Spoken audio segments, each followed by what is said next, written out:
FIFA থেকে আর্জেন্টিনাকে দিচ্ছে আলাদা সুবিধা, কিন্তু কী তা জানতে হলে পুরো ভিডিও দেখুন। ফুটবল বিশ্বকাপে ভ্রমণক্লান্তি বড় বাধা হতে পারে ফুটবলারদের পারফরম্যান্সের সামনে। বৃহৎ পরিসরে ৪৮ দলের অংশগ্রহণে এই বিশ্বকাপে ৩ দেশে অন্তত ১২ ভেন্যুতে খেলা হবে এই টুর্নামেন্ট। জানা গেছে গ্রুপ পর্বে কাদের কতটুকু ভ্রমণ করতে হবে।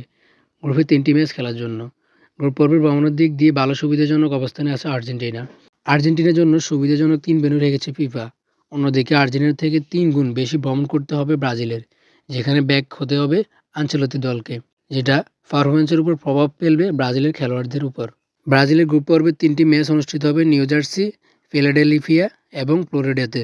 এতে করে ব্রাজিলের ভ্রমণ করতে হবে অন্তত ১,০৯৪ মাইল। অন্যদিকে আর্জেন্টিনার গ্রুপ পর্বে 3টি ম্যাচ অনুষ্ঠিত হবে ডালাস ও কানসাসে।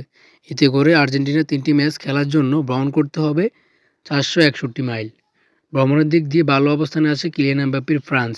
বিশ্বকাপ জিততে পারে এমন হেভিওয়েট দলগুলোর মধ্যে ব্রাজিল আর্জেন্টিনার পর ভ্রমণের দিক দিয়ে বেশি দখল সইতে হবে ইংল্যান্ডের।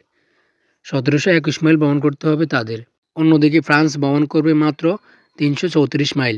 বিশ্বকাপ দাবিদার স্পেন ভ্রমণ করবে ১,৪৬৯ মাইল। এছাড়া জার্মানিকে গ্রুপ পর্বে 3টি ম্যাচ খেলতে ভ্রমণ করতে হবে ১,৬৩৪ মাইল। ক্রিস্টিয়ানো রোনালদোর দলকে ভ্রমণ করতে হবে ৯৬০ মাইল।